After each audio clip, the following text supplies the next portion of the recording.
Ya. Ya, Assalamualaikum warahmatullahi wabarakatuh. Waalaikumsalam warahmatullahi wabarakatuh. Alhamdulillah, alhamdulillahilladzi hadana lihada wa ma kunna linahtadiya laula an hadana Allah. Asyhadu an la ilaha illallah wa asyhadu anna Muhammadan abduhu wa rasuluh la nabiyya ba'da amma ba'd. Baiklah, pada kesempatan kali ini kami dari kelompok 1 akan mempresentasikan materi kelompok kami yang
Selanjutnya yaitu perkembangan sosial dan personal, yang mana aspek ini meliputi kematangan emosional, nilai-nilai moral, serta perilaku peserta didik dalam berkehidupan sehari-hari.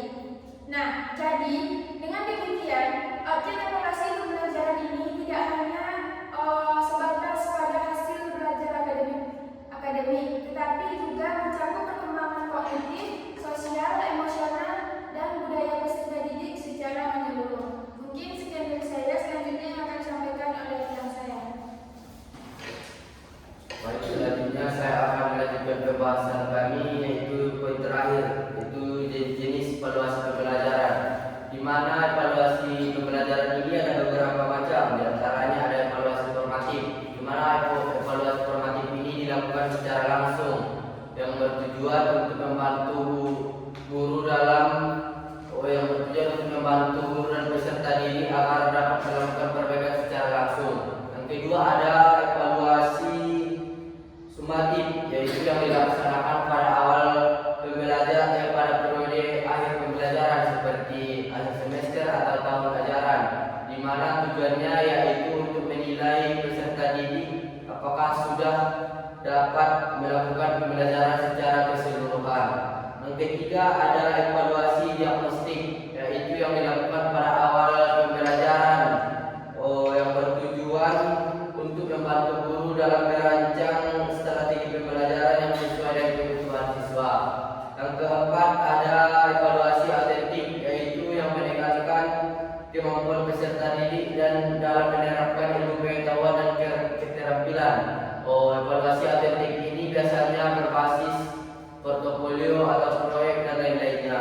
Yang terakhir yaitu evaluasi berbasis kompetensi, yang bertujuan untuk mengukur sejauh mana peserta didik menguasai kompetensi sesuai standar. Evaluasi ini umumnya diterapkan dalam pendidikan kejuruan atau pelatihan keterampilan seperti uji kompetensi pada sekolah menengah kejuruan. Dan dalam era digital, evaluasi berbasis teknologi mulai diterapkan, memungkinkan pelaksanaan tes secara daring melalui platform pembelajaran digital. Sekian dari pembahasan kami, saya kembali kepada rekan saya. Baiklah, itulah hasil presentasi dari Bapak kami. Mohon maaf jika ada kesalahan dan kesalahan penyampaian. Kami tutup dengan Assalamualaikum warahmatullahi wabarakatuh. Waalaikumsalam warahmatullahi wabarakatuh.